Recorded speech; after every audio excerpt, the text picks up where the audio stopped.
www.jamiamadiniyajadid.org. WhatsApp group number +92 333 424 9302. الحمدللہ رب العالمین والصلاة والسلام على خیر خلقہ سیدنا و مولانا محمد وآلہ واصحابہ اجمعین، اما بعد۔ حضرت سیدنا ابو بکر صدیق رضی اللہ تعالیٰ عنہ سے ایک روایت آتی ہے کہ آقا نامدار صلی اللہ علیہ وسلم نے فرمایا ہے، لا يدخل الجنت جسد غذی بالحرام، کہ جنت میں ایسا جسم داخل نہیں ہوگا کہ جس نے حرام مال سے پرورش پائی ہو، حرام مال جس نے کھایا ہو اور اس کا جسم اسی سے پلا بڑھا ہے، غذا حرام اس کو دی گئی، ماں باپ نے دی، خود اس نے کھائی، تو فرمایا کہ یہ جنت میں داخل نہیں ہو سکتا۔ تو جنت میں جو دخول ہوگا وہ صرف روح کا نہیں ہوگا کہ روح کا ہو جائے گا اور جسم کا نہیں ہوگا، ایسا نہیں ہے، روح اور جسم دونوں کا ہوگا۔ جیسے اس دنیا میں اس وقت ہم اور آپ موجود ہیں روح اور جسم کے ساتھ، اسی طرح روح اور جسم کو پھر ملایا جائے گا اور روح اور جسم مل کر جائیں گے۔ تو معلوم ہوا کہ جب جسم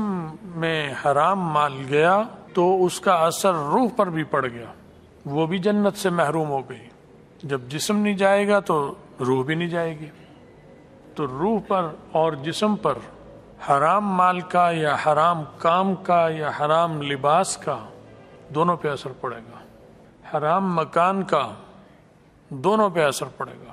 مکان حرام کے مال کا بنایا ہو، گاڑی حرام مال سے لی، گھوڑا، گدھا،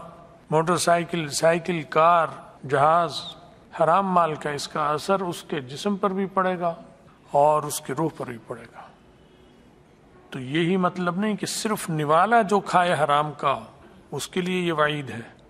کیونکہ پنپنا مراد جسم کی پرورش ہے، اور جسم کی پرورش میں غذا کو بھی دخل ہے، لباس کو بھی دخل ہے، سواری کو بھی دخل ہے۔ سواری نہ ملے اور بہت چلنا پڑے تو جسم خراب ہو جائے گا،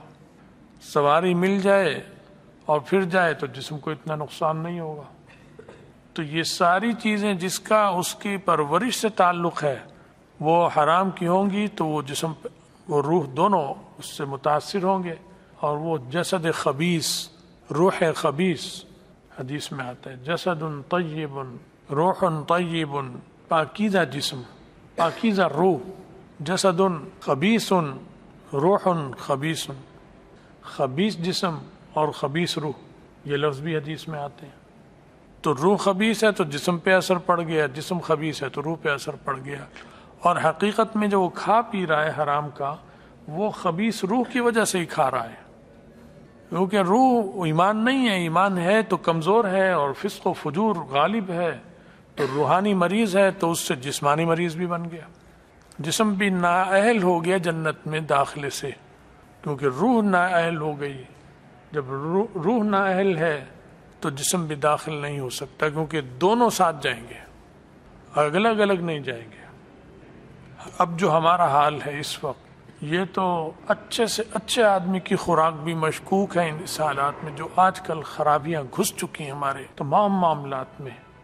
تو نیک آدمی کو بھی حرام سے بچنا تقریباً ناممکن ہے، کہیں نہ کہیں اس کے منہ میں بھی، اس کو پتہ ہو یا نہ پتہ ہو، حرام نوالا جاتا ہے، حرام لباس ملتا ہے،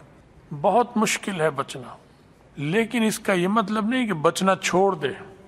کہ مشکل ہے، ہر چیز ہی ایسی ہے لہذا پرواہ چھوڑ دے، یہ نہیں کر سکتا۔ جہاں اس کی طاقت سے باہر ہوگا وہاں اللہ بھی پکڑ نہیں کرتا، لیکن جہاں تک اس کی طاقت میں ہے وہاں تک اسے بچنا پڑے گا،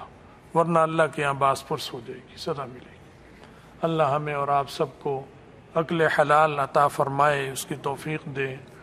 اور اللہ تعالی ہمیں ہر محرومی سے بچائے، ہمارا خاتمہ ایمان پر فرمائے، اور آخرت میں رسول اللہ صلی اللہ علیہ وسلم کی شفاعت اور ان کا ساتھ نصیب فرمائے۔ وآخر دعوانا ان الحمد للہ رب العالمین۔